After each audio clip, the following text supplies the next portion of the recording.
কিছুদিনের মধ্যে বাংলাদেশকে পুরো ১৬০০ মেগাওয়াট বিদ্যুৎ সরবরাহ করবে ভারতের আদানি পাওয়ার। অর্থাৎ ৩ মাস পর পুরো সরবরাহ পেতে যাচ্ছে বাংলাদেশ। যদিও বাংলাদেশ বিদ্যুতের দামে যে ছাড় ও কর সুবিধা চেয়েছিল তা দিতে রাজি হয়নি আদানি। বিদ্যুতের মূল্য পরিশোধে বিলম্বের কারণে গত বছরের ৩১ অগস্ট গৌতম আদানির কোম্পানি বাংলাদেশে বিদ্যুৎ সরবরাহ কমিয়ে অর্ধেক করে দেয়। ১ নভেম্বর ৮০০ মেগাওয়াট ক্ষমতা সম্পন্ন একটি বিদ্যুৎ কেন্দ্র বন্ধ করে দেয় আদানি। শীত মৌসুমে বিদ্যুতের চাহিদা কমে যাবে, সে কারণে বাংলাদেশেও বিদ্যুৎ সরবরাহ অর্ধেক কমিয়ে দেওয়ার অনুরোধ জানায়।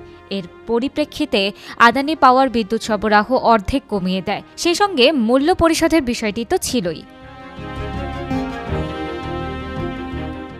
আদানি পাওয়ার সম্পর্কে একটি সূত্র রয়টার্সকে বলেছে, আদানি পাওয়ার ছাড় দিতে রাজি নয়, এমনকি $১০ লাখ নয়। বাংলাদেশ কেন ছাড় পায়নি?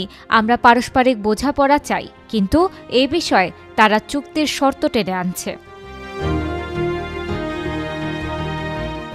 এ বিষয়ে মন্তব্য চাইলেও বিপিডিবির চেয়ারপারসন মোহাম্মদ রেজাউল করিম রয়টার্সের আহ্বানে সাড়া দেননি।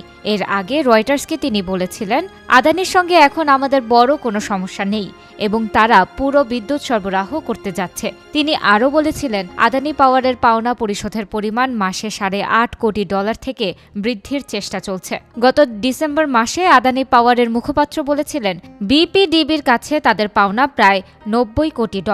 যদিও মোহাম্মদ রেজাউল করিম তখন বলেছিলেন, এই অঙ্ক $৬৫ কোটি। মত ভিন্নতার মূল কারণ হল বিদ্যুতের শুল্ক হিসাবের পদ্ধতি।